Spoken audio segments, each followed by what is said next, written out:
I know they say nothing is ever free, but this is literally free. Now, let me explain. So, as a competition for work, I can receive $1 for every lead, which is an email and a name, that I generate. And that's up to $500.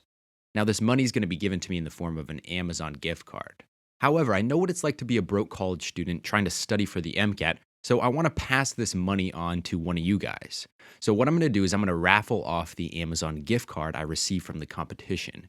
This could be up to $500 if at least 500 people register for the giveaway. But if 10 people register, that's going to be $10. If 20 people register, that's going to be $20, and so on and so forth.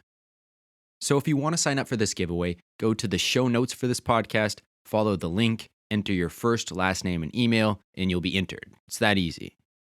All right, now to the show.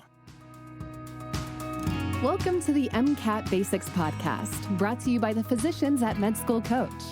Each week, Sam Smith breaks down high-yield MCAT topics so you can score as high as possible on test day.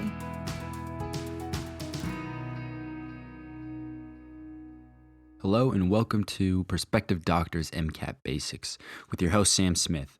The goal of this podcast is to cover the highest yield topics on the MCAT and provide you with some sort of insight into the questions that the MCAT really likes to ask. This podcast covers DNA mutations and DNA repair. I'll first talk about what causes DNA mutations and what types of mutations can occur. Then I'll get into how these mutations are repaired. And I'll talk about how mutations can either be repaired during replication or after replication. And this material is going to show up in 1 out of the 4 sections. This is the biochem section. With that said, I'm going to jump into it, and I hope this podcast is helpful in your studies. Also, I should say thanks to the listener, Melinda, for recommending this topic.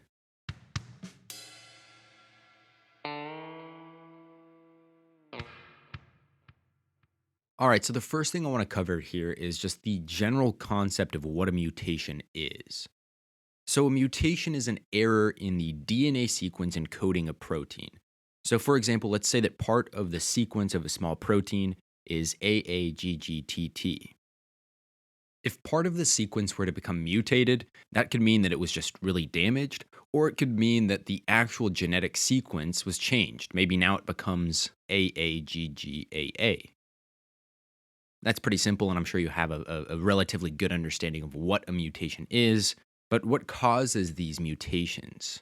Well, there are many different things that can cause DNA mutations. And I'm going to break these down into 2 categories. Number 1, mutations that occur during DNA replication. And number 2, mutations that occur before or after DNA replication. Basically, mutations that don't occur during DNA replication. All right, let's start with mutations that occur during replication. Mutations that occur during replication are typically caused by DNA polymerase. Remember, DNA polymerase is the enzyme that helps replicate our DNA. It uses a template strand to synthesize a new complementary strand of DNA. However, as you may or may not know, DNA polymerase, unlike me, it's not perfect. Approximately 1 in every 100,000 bases DNA polymerase adds is the wrong base. So every time DNA polymerase adds in the wrong base, it causes a mutation at that spot where the incorrect base is added. Another way that DNA polymerase tends to screw up during replication is when it slips. So there's this phenomena called slipped strand mispairing or replication slippage that happens when DNA polymerase, as the name suggests, slips off the DNA strand and then replicates a little bit more than it's supposed to. Here's how this happens. First of all, you should know that this only happens at repeated sequences within the DNA. So pretend that the polymerase has just synthesized the repeated region ATTCG, ATTCG, ATTCG. So that's the same sequence repeated 3 times, like stuck right next to each other on a strand of DNA. Now, the first thing that happens here, as I said, is that the DNA polymerase falls off, or it kind of slips off the template strand. The next part is a little bit hard to understand, but basically what happens is that this newly synthesized strand with the repeated region forms a loop. Why does this loop form? Well, as you can imagine, on the complementary strand, there's also a repeat that is complementary to the one that is on the strand that was just synthesized.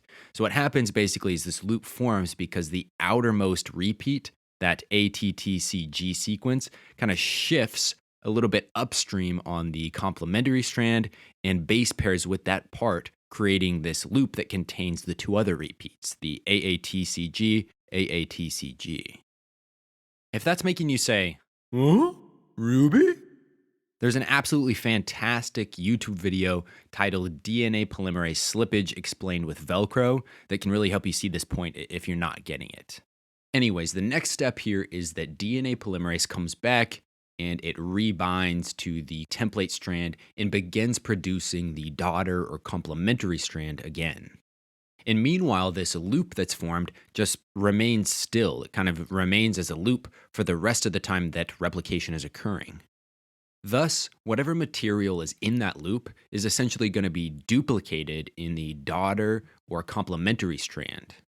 So, this slip strand mispairing or replication slippage is going to result then in what's called an insertion. More on that in a little bit.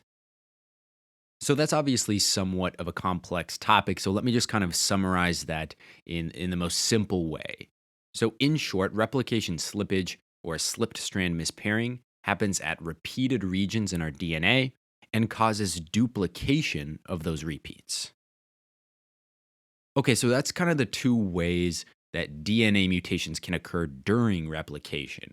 I should also mention that these mutations are pretty much all fixed, and I'll talk about that as well a little bit later on. Now, the next thing I want to get into here is mutations that occur before or after replication. In other words, I want to talk about mutations that don't occur during replication. So these type of mutations can be caused by what are called mutagens. Mutagens are agents that cause DNA mutations, and these can cause all different types of mutations. They can cause insertions or deletions, they can cause DNA breaks, they can cause point mutations, etc. They can really cause any type of mutation. Now, what I want to do real quick is just delineate between a mutagen and a carcinogen. They're two pretty similar terms, and it's something that the MCAT wants you to be able to do is to delineate between those two and know the differences. So as I said, mutagens are agents that cause DNA mutations. On the other hand, carcinogens are agents that cause cancer. With that said, some mutagens are carcinogens, and then some carcinogens are mutagens, but there isn't perfect overlap. I'm going to give you an example here to really kind of make this clear. So UV radiation in sunlight is a known mutagen. It can mutate your DNA. So when you stand outside for like 10 minutes in the sun, it's likely that at least one base in your whole genome is mutated or damaged in some way. More specifically, UV light causes a type of mutation called a pyrimidine dimer. Basically, this is when two pyrimidines that are next to each other, either two C's or two T's, get hit with a UV ray and form a bond to each other. And this causes the DNA double helix to bend a little bit, and it's not good for your DNA. Now, with that said, will this single mutation lead to cancer? Probably not, right? It'll probably get repaired and everything will be okay.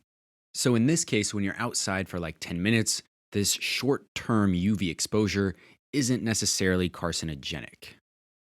Now, on the flip side, let's say that you use a tanning bed for like 2 hours straight every single day for a whole year. So every single day for that year, your DNA is going to be mutated, and it's going to be mutated quite a bit. Will this lead to skin cancer? Maybe. I mean, it's probably kind of hard to say, but what I would say is that you're much more likely to develop skin cancer in the case where you're laying in that tanning bed every single day.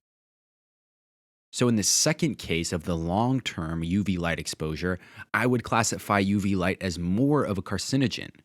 So in this case, you have long-term UV light exposure being both a mutagen and a carcinogen. And yes, this is not the best example because UV light is a known carcinogen, but just for the sake of the argument, pretend that UV light can either be a carcinogen at high concentrations or at low concentrations. It is not a carcinogen. And the point I'm trying to get across here is that a compound can in fact mutate DNA and not necessarily cause cancer or it can mutate DNA, and it can cause cancer.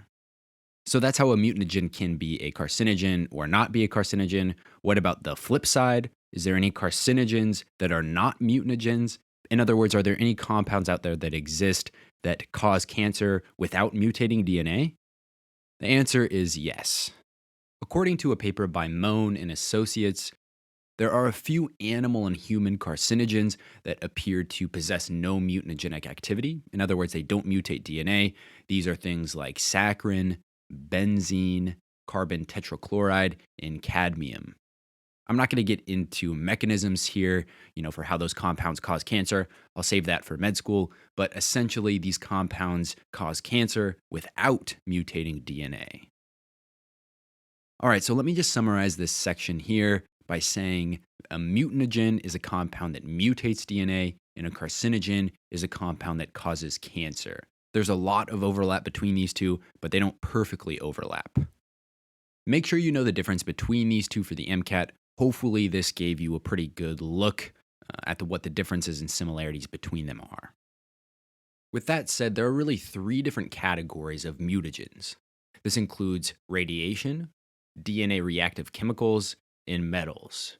In terms of radiation, things like UV light, X-rays, gamma rays, and alpha particles can cause mutations to occur in DNA.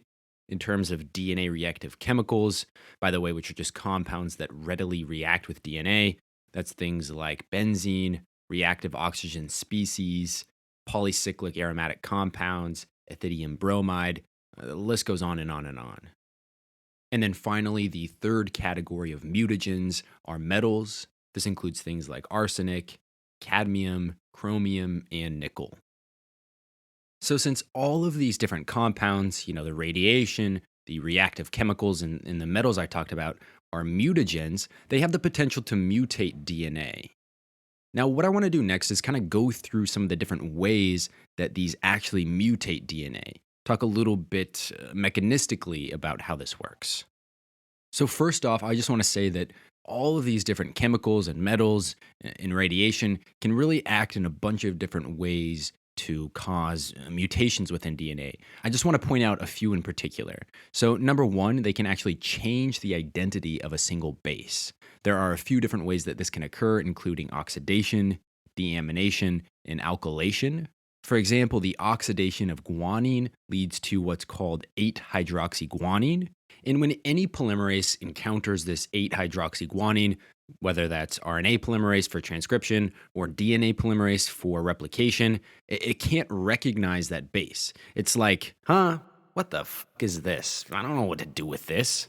And that's obviously bad because then that stops transcription and stops replication, which then can lead to bad things down the road, whether that's not being able to produce a particular protein or errors in replication. Another thing that mutagens can do is create DNA adducts. DNA adducts are a piece of DNA that's covalently bonded to a chemical. So, for example, acetaldehyde, safrole, as well as a compound called benzoprenyl diol epoxide can actually come in and covalently bond to DNA and then cause problems in, again, transcription as well as replication. That's really no bueno. These mutagens can also break strands of DNA. They can cause bases to cross-link or form bonds with each other. An example I already talked about is when UV light causes pyrimidine dimers to form. And then finally, mutagens can cause what's called interstrand crosslinks. This is when two bases from complementary strands are covalently linked together due to damage to the DNA. So this is similar to like pyrimidine dimers, except for that it's like across the strands of DNA. It's from one strand of DNA to the other. And there's a bunch of different agents that can do this, including platinum compounds, nitrogen mustards, as well as alkylating agents. And you could imagine how bad these would be for both replication and transcription, right? When a polymerase comes upon a piece of DNA that's basically glued together, it's not going to be able to open up those two strands and get in there and do its job. So again, these can cause stoppages in replication and transcription. Okay, so those are some examples of how mutagens can mutate and damage DNA. Now, the next thing I want to talk about here is why these mutations matter. What are some of the things that they do? I've talked about how they cause cancer, but there's some other things that mutations can do and other ways that they can affect people's lives. There's one in particular that I really want to talk about called inborn errors of metabolism. That's a phrase that you should definitely be familiar with for the MCAT. At Med School Coach, we know that studying for the MCAT exam can be challenging, especially for busy students on the go. That's why our team created MCAT Prep, the only all-encompassing study app built specifically for the MCAT. MCAT Prep by Med School Coach provides student access to extremely high-quality content and a personalized curriculum for free. The app has more than 250 videos, 1,000 flashcards, and 1,000 unique MCAT questions. Plus, MCAT Prep by Med School Coach allows students to create a personalized study schedule and track progress over time. You need every competitive advantage you can get to get into medical school, and now you can put the experts from Med School Coach into your pocket. It's the closest pre-med students can come to a personal tutor without spending a penny. Download MCAT Prep by Med School Coach for free at medschoolcoach.com/MCAT. Or download it directly from the Apple Store or Google Play Store. You can achieve your medical school dreams, and MCAT Prep by Med School Coach can help. All right, we're back. And as I said before, I want to talk about another way that mutations can really affect people's lives. And specifically, I want to talk about inborn errors of metabolism. So, inborn errors of metabolism occur when someone receives a mutated gene from one of their parents. And in the context of inborn errors of metabolism, this error or this mutation is in a gene that encodes a protein that is involved in metabolism. This mutated gene then leads to some defective protein, typically an enzyme, within a metabolic pathway. Thus, whatever metabolic pathway this defective protein is involved in doesn't work properly. Now, an example of a disease that comes from an inborn error of metabolism that I came across is called maple syrup urine disease, or MSUD. This is a rare genetic disorder characterized by the mutation of a gene encoding the enzyme complex called the branched chain alpha keto acid dehydrogenase. Now, that's a complex name for an enzyme that does something pretty simple. It helps break down the 3 branched chain amino acids, which are leucine, isoleucine, and valine. Now, when this enzyme is not functional, like in the case of maple syrup urine disease, these amino acids can actually build up to the point where they become toxic. Now, I know one thing that probably is maybe on your mind, it was on my mind. Why the name? Why is this called maple syrup urine disease? Obviously, this is just for your own interest, but apparently one of the symptoms of the disease is that urine, sweat, and or earwax that come from a patient with this disease tend to smell like maple syrup. Interesting, sad, and unfortunate for patients who have this disease. Now, the important thing to know here and kind of the takeaway message is that an inborn error of metabolism is a category of disease that results from an inherited mutation in the sequence of a protein, typically an enzyme, that's involved in the breakdown of nutrients. It's involved in a metabolic pathway. So beyond cancer, that is another way that mutations can really affect the life of an organism and the life of a human. So I've talked about the general concept of a mutation, where they occur, how they occur, and what they can do. The next thing I want to talk about here is how they can be categorized. So there's a few different ways that mutations can be categorized. They can be categorized by the effects they have on an organism, advantageous, deleterious, or neutral. They can be categorized by where they occur, random mutations, translation errors, transcription errors. Or they can be categorized by the effect that they have on a protein, missense, nonsense, and silent. I want to go through each of these, introduce some terms, and just kind of explain what everything means. I'll start with categorizing mutations based upon their effects on an organism. So really, when we're talking about the effects they have on an organism, mutations can either be advantageous, meaning good, deleterious, meaning bad, or neutral, meaning neither bad nor good. Now, what does it mean for a mutation to be good, bad, or neutral? Well, really, we're talking about reproductive fitness.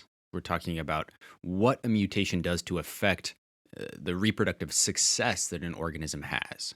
So, advantageous mutations are defined as mutations that increase the fitness of an organism. Basically, these are mutations that increase the reproductive success of an organism. Maybe that's increasing the longevity of an organism, or in some way increasing just something. They're increasing something about the organism that makes them better at reproducing. So, a good example of this is a mutation that causes innate resistance to the HIV virus. So, some people are born with mutations in the CCR5 gene. CCR5, if you're not familiar with it, is a receptor on the surface of a cell, and it's actually the co receptor for HIV. So, HIV uses it to actually gain entry into the cell. So, when people have a mutation in the gene that encodes that protein, that CCR5 protein, HIV can't actually enter their cells. And so these people are, for the most part, resistant to HIV infection, which can help people live longer, thus reproduce more, and therefore it's an advantageous mutation. Deleterious mutations, on the other hand, are mutations that decrease the reproductive fitness of an organism.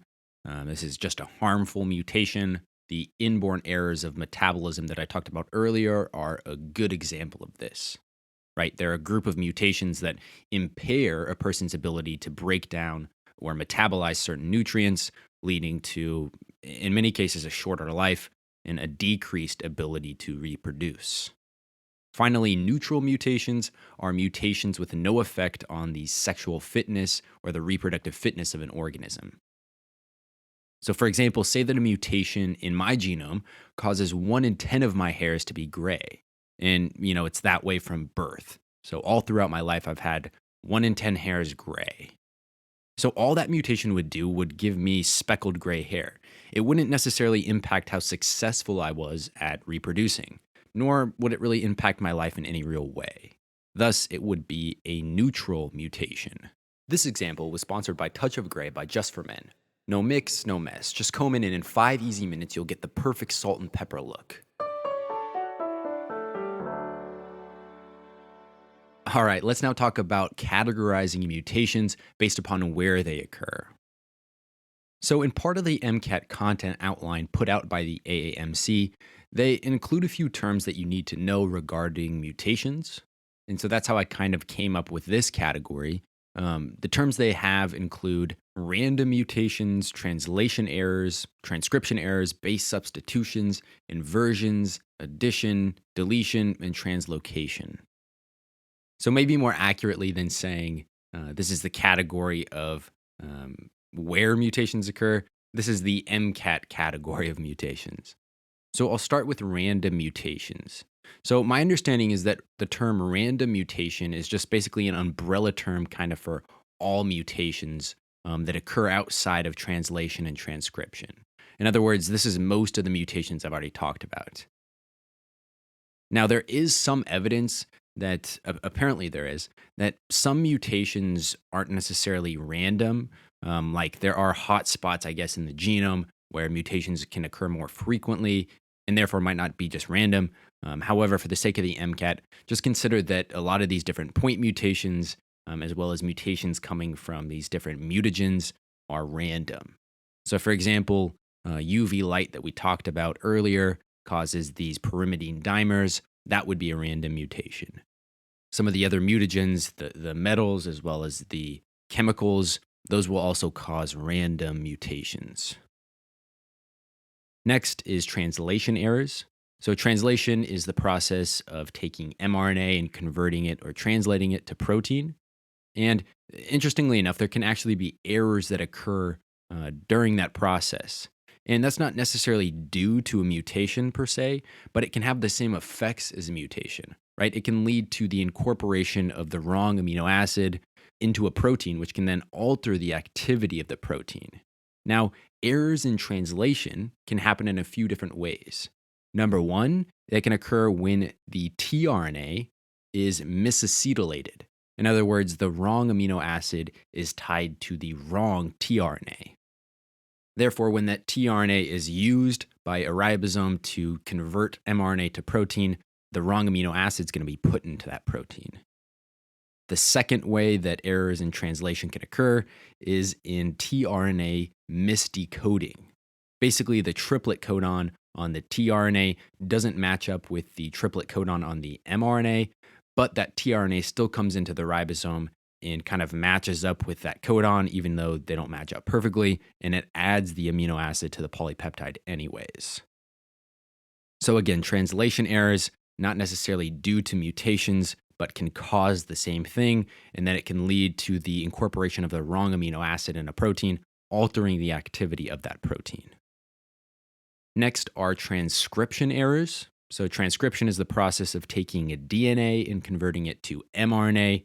I've talked a little bit about this. This is very similar to errors that occur during replication.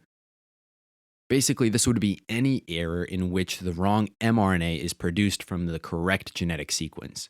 In other words, this is where RNA polymerase kind of messes up and puts in the wrong RNA base and produces the wrong mRNA. And apparently, the most common form of this type of error is a C to U base substitution.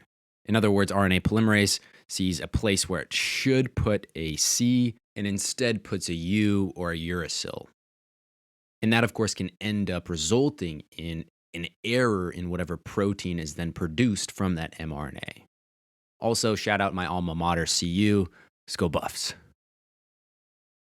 So again, just to kind of summarize that, transcription errors are errors that occur when a gene is incorrectly transcribed from DNA to mRNA and eventually gets made into a protein that is the incorrect protein.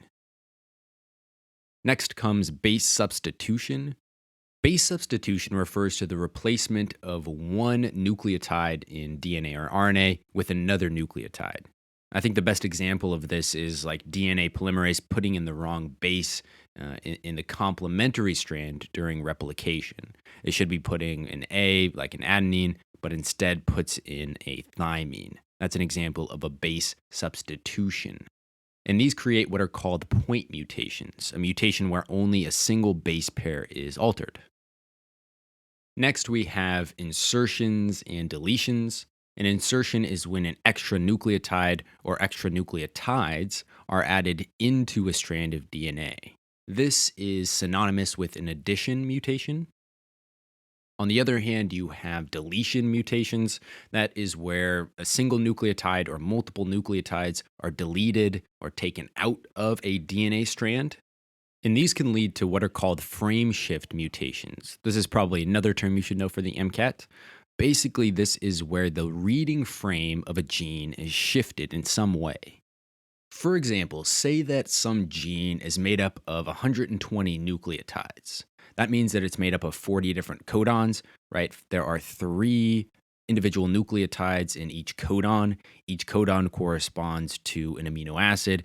And so this would be a protein made up of 40 amino acids.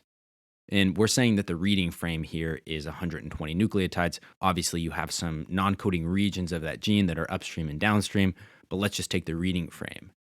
Now let's say that because of a mutation, you take away the very first nucleotide in the sequence of that gene. Well, what's that going to do?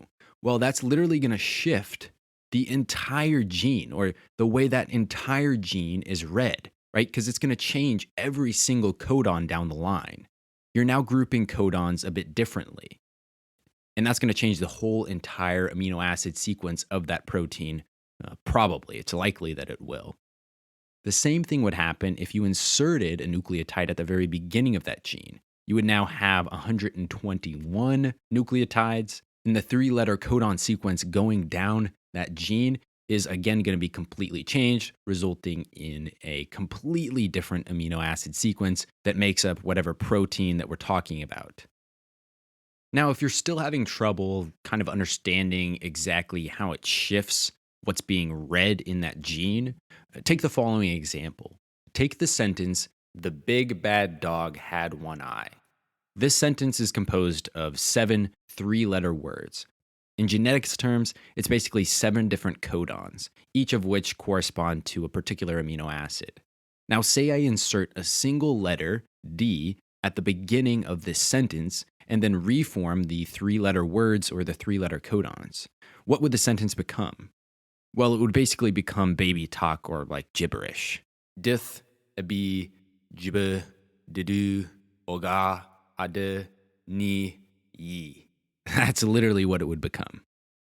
And so you can see then how a frame shift mutation would really mess up the amino acid sequence of a protein, which can lead to really bad things. For example, according to one of the papers I was reading, frame shift mutations are apparent in many severe genetic diseases, such as Tay Sachs.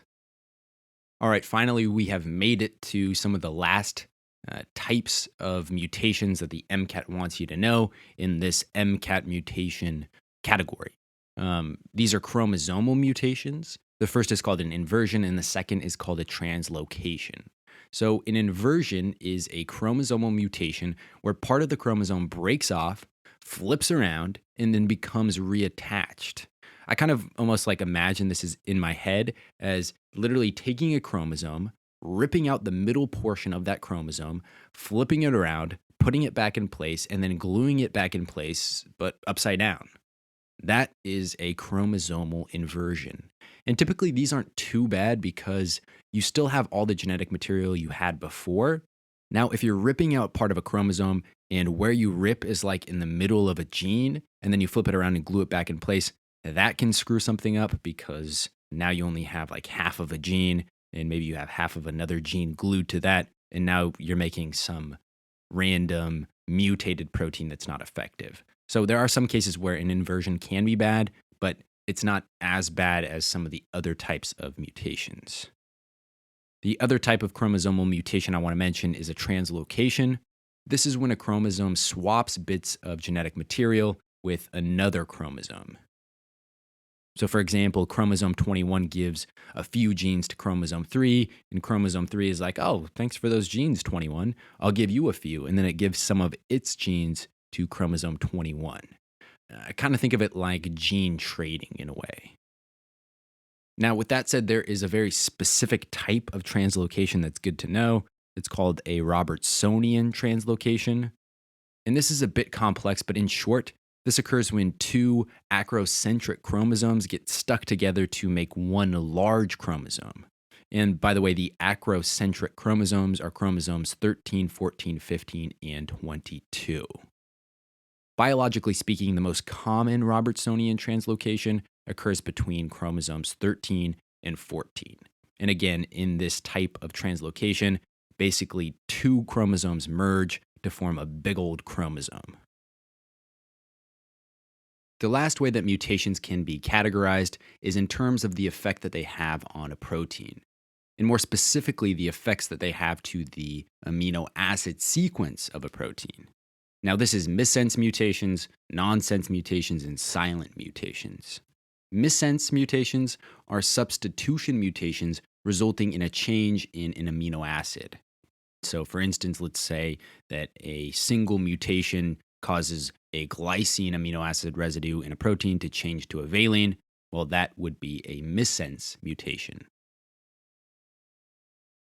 A nonsense mutation is a substitution mutation resulting in a premature stop codon. So, for example, this could occur when the fifth amino acid in a protein that's like 100 amino acids long is mutated and it goes from coding a glycine residue to coding a stop codon. That would be a nonsense mutation. And this is bad, right? Because when a ribosome comes upon a stop codon, it's going to stop producing that protein. And so in this case, you're essentially going to produce a protein that is 4 amino acid residues long, even though it's supposed to be 100 long. Finally, you have silent mutations. These are substitution mutations resulting in no change in the amino acid sequence of a protein. So, for example, this would be a mutation that causes a change in the nucleotide sequence of a protein, but no change in the amino acid sequence. Now, you might be asking, how is that possible? Well, if you remember, there are multiple triple letter codons that correspond to the same amino acid. So you could, in fact, change the nucleotide sequence of a gene and still keep the same amino acid sequence. And if you do that, that's called a silent mutation. Now, I remember these different names by kind of thinking about how bad each of these names sound. So nonsense versus missense versus silent. Nonsense sounds really bad, And so I remember that results in a premature stop codon, which is really bad. Like that has the worst effects. Then you have missense, which to me sounds like the next worst. And I remember that that's the next worst thing that could happen, which would be there's a substitution mutation resulting in the change of an amino acid. And then finally, a silent mutation is kind of what it sounds like. It doesn't sound very bad, and it's not very bad because it doesn't result in the change of an amino acid. All right, so that is a shit ton of stuff regarding different DNA mutations. The next thing I want to talk about, and this stuff is important too, I think it's a little bit more interesting, is the repair mechanisms that exist to repair these mutations. But first, a word from Shia LaBeouf. Do it! Just do it! Thanks, Shyla. So, what he's talking about there is the fact that you should sign up for the MCAT Basics giveaway. Again, I am going to give away an Amazon gift card. The dollar amount will be however many people sign up for the giveaway. If 10 people sign up, that's $10. If 100 people sign up, that's $100, up to $500. So if you're interested in this free money, and hopefully what it's really meant to do is help, pay for some of the expenses related to taking the MCAT, sign up using the link in the show notes. All right, now back to the show. All right, so in the next part of this podcast, I want to talk about DNA repair mechanisms. And I'm going to break this down into 3 different categories. Number 1, DNA repair that happens during replication. Number 2, the repair of DNA mutations that don't occur during replication. And then number 3, repair of DNA breaks. I'll start with that first one, the repair of mutations that occur during replication. So as I talked about a little bit earlier, DNA polymerase makes mistakes. One in about every 100,000 nucleotides added during replication is the wrong one. Now, that doesn't sound like very much, but there's about 6 billion base pairs in each diploid cell. So that amounts to about 120,000 mistakes every single time a cell divides. Now, what happens to those mistakes? If they just accumulate, that could lead to very bad things. So how do they get repaired? Well, lucky for us, the DNA polymerase actually has a proofreading function. In other words, it can proofread the DNA it's synthesizing and fix mistakes as it goes. To be a bit more detailed here, the DNA polymerase synthesizes new DNA strands in the 5' to 3' direction. So when it's replicating DNA, right, it uses the template strand and creates a complementary strand to that template strand. And it does that in the 5' to 3' direction. However, as I just mentioned, the DNA polymerase actually has proofreading activity, and that is in the 3' to 5' direction.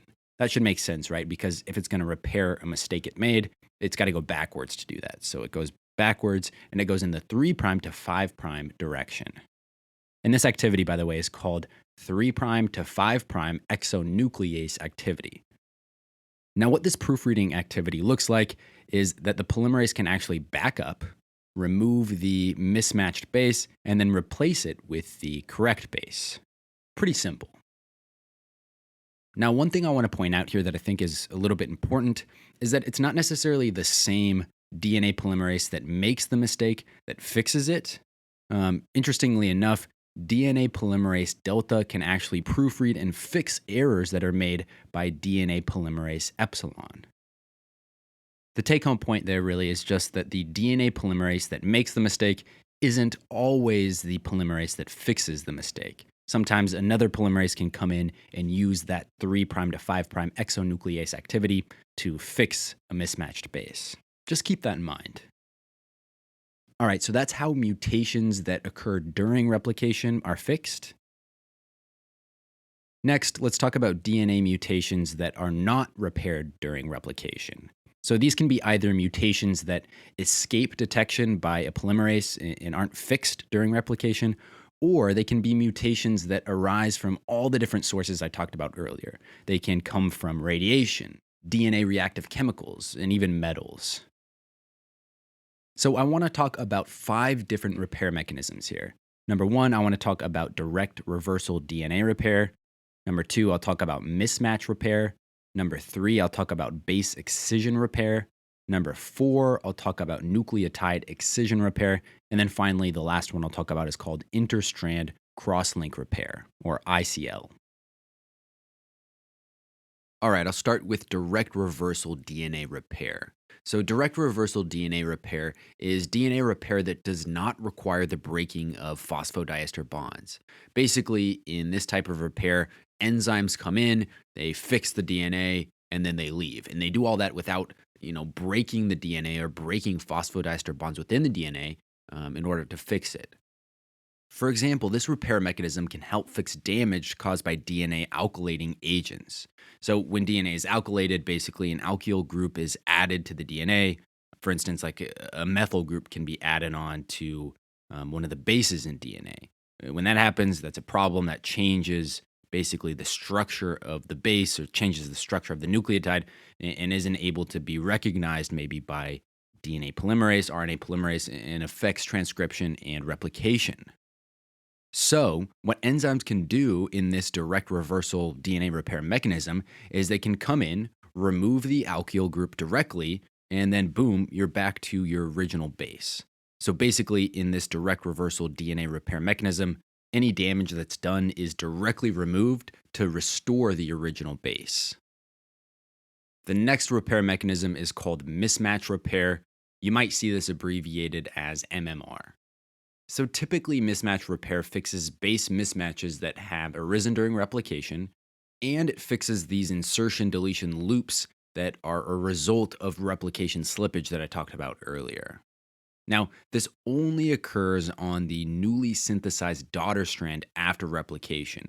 And to me, that's pretty impressive, right? These enzymes that are involved in this mismatch repair mechanism are able to actually differentiate between the daughter and the mother strand of DNA. That's pretty sweet. Now, how do they tell the difference between these two? I don't know, and the MCAT obviously doesn't expect you to know, but still pretty interesting. Okay, so in mismatch repair, the mismatched base or mutated region of the DNA is removed by an exonuclease, and then DNA polymerase comes in and it resynthesizes that region, putting in the correct bases now. And then this is sealed in place or glued in place by DNA ligase. Now, I should be clear here. The removal process involves more than just the mismatched nucleotide itself. It can be a few or even up to 1,000 base pairs of the newly synthesized DNA strand. So just keep that in mind. It's not just the error that's removed, it's the error as well as some of the regions around that error. And then, of course, once all of those nucleotides are removed, then the mother strand, which is still intact, right, because these enzymes are only acting on the daughter strand, can act as a template for DNA polymerase to then come in and resynthesize the correct bases or put in the correct bases in order to be complementary to that mother strand. Now, apparently, the enzyme that's involved in this process recognizes certain sequences, like, for example, GATC, and then is able to cut at that particular sequence. So, my understanding is that this enzyme finds the closest sequence it recognizes near a mutation or near a mismatched base, and then it cuts at that sequence. That's why it's kind of a random number of bases that get removed along with that mismatch, right? Because you're cutting out everything that is between those two recognized sequences where these enzymes can cut. That's probably a bit out of the scope of the MCAT, but maybe it'll help you remember that in mismatch repair, a varying number of bases are excised and then filled in, and that occurs only on the daughter strand. Next is base excision repair. Base excision repair corrects single base mutations that don't significantly distort the DNA double helix. So these are basically single base point mutations that aren't significant enough to cause these, big kinks or big deviations in the DNA double helix.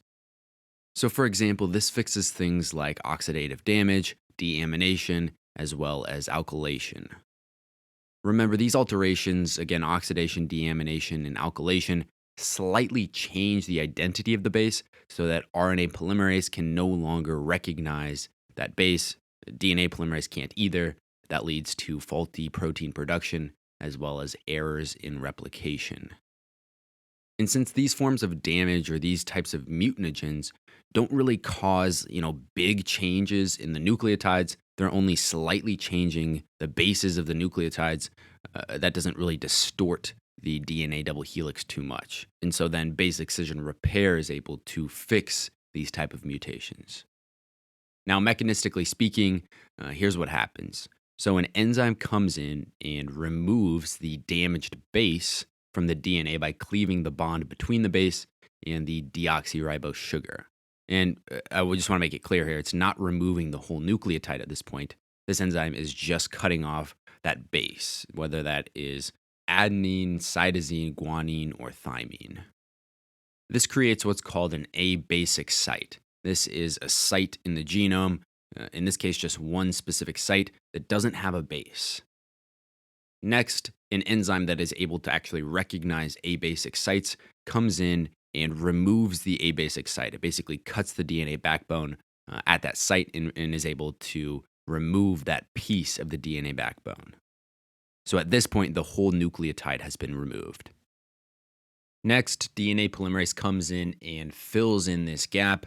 It uses the complementary strand as a template in order to tell which base it needs to put in. Then finally, DNA ligase comes in and seals the gap between the new nucleotide and the existing DNA strand. And voila, you have fixed a single mutated base. All right, so that is base excision repair. Next, I want to talk about something that's similar, but a little bit different, called nucleotide excision repair. So in contrast to base excision repair, nucleotide excision repair repairs bulky DNA double helix distorting damage and mutations. An example of this would be like a pyrimidine dimer. As I talked about a little bit earlier, UV light can cause two pyrimidines that are next to each other to form bonds with each other and dimerize. And as you could imagine, that kind of pulls on the DNA double helix in a way that is not natural and causes it to distort quite a bit. And so this is something that nucleotide excision repair would fix. Now, in terms of its mechanism, what happens first is that this damage is recognized. Again, this is some type of bulky helix distorting damage.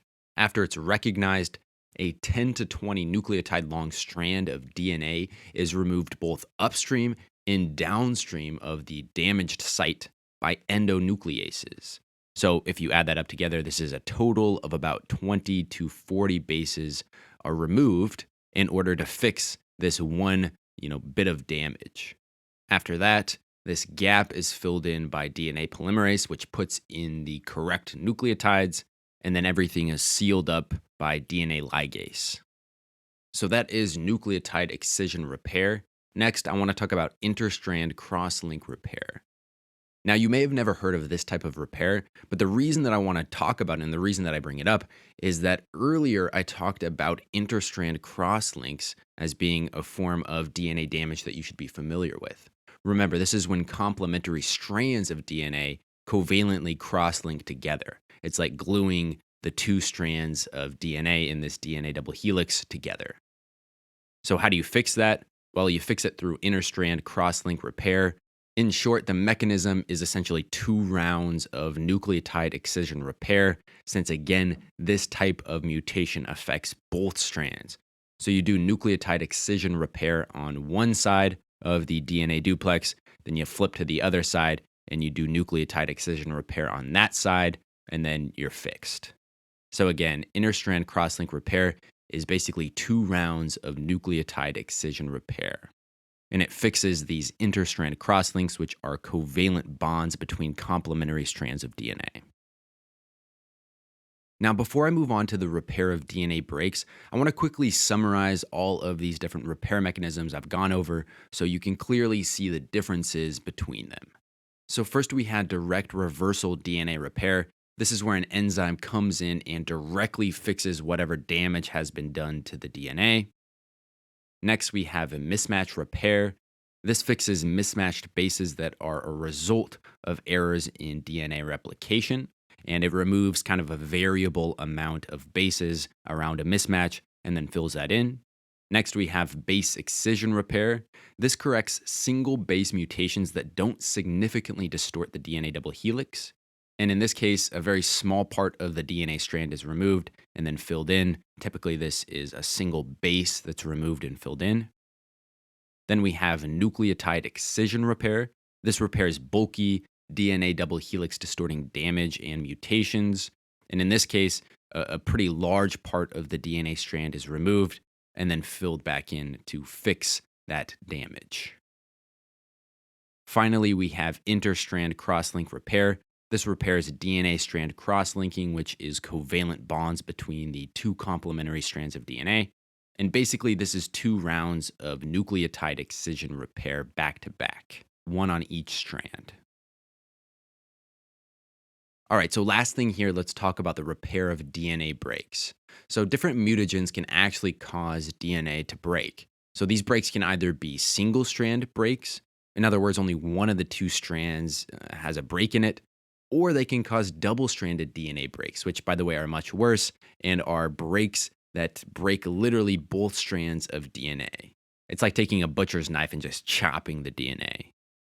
Now, single-stranded breaks are repaired through what's called single-stranded break repair, aptly named, and it's pretty simple, really. Enzymes come in and they ligate the DNA. They seal it right back up. And it's not only like 1 or 2 enzymes that do this, it's a team of enzymes that come in, pull the DNA back together, and then seal that break. So keep that in mind. It's a big old team of enzymes that do this, not just like a single, Superman type enzyme. Now, double-stranded DNA breaks are repaired through, again, a very aptly named mechanism called double-strand break repair. Now, as I kind of mentioned previously, breaks between both strands of DNA, these double-stranded breaks, they're very, very, very, very bad. They're basically the Vladimir Putin of DNA damage. And so there are 2 mechanisms that our cells use in order to repair these double-stranded breaks. One of which is called homologous recombination, and the other of which is called non-homologous end joining. I'll start with homologous recombination repair.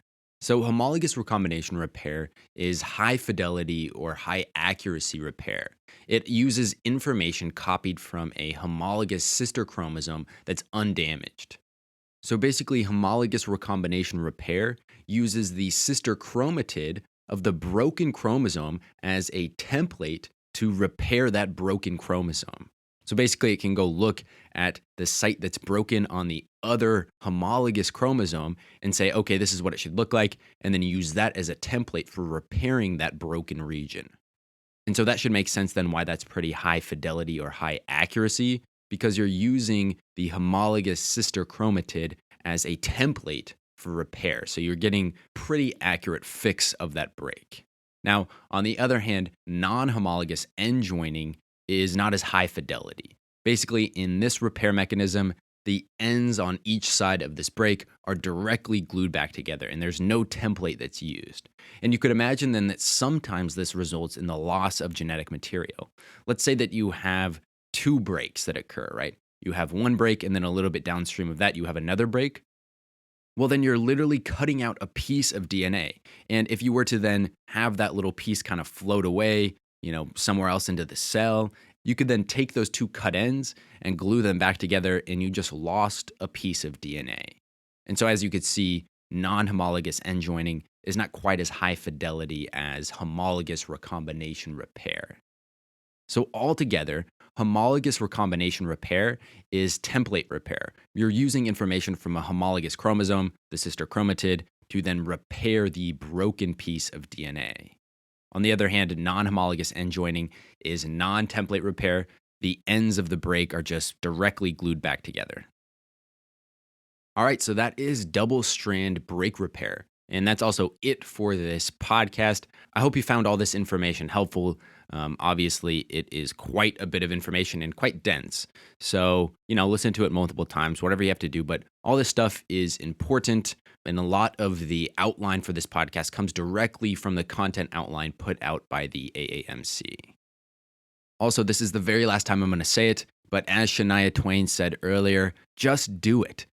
Just go enter the giveaway. Again, this is a competition for work. I'm trying to win as well as I'm trying to, provide somebody with a little bit of free money. So if you're interested, go join that.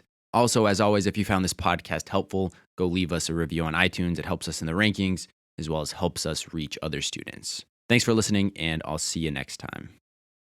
At Med School Coach, we know that getting into medical school is hard. In fact, 60% of pre-meds who apply to medical school don't even get accepted. And if you want to get accepted into a top medical school, it's even harder. It's a complicated process, and even students with great grades and MCAT scores get left out. That's why more students than ever are turning to Med School Coach for admissions advising. Our advisors are all physicians and former admissions committee members, so they know exactly what medical schools are looking for. One-on-one admissions advising from Med School Coach makes all the difference. Our expert team will help you develop a game plan, prepare your application, edit your essays, and coach you for interviews. Every pre-med has a story, and we'll help you tell it so you can stand out from the crowd. Visit us online at medschoolcoach.com and use offer code PODCAST10 to save 10% up to $400 on a Med School Coach admissions advising package. You can achieve your medical school dreams, and Med School Coach can help. Each episode of MCAT Basics is brought to you by Med School Coach. To access Med School Coach services, including MCAT tutoring and medical school admissions advising, visit our website at medschoolcoach.com. Good luck as you prepare for the MCAT, and we hope you tune in again next time.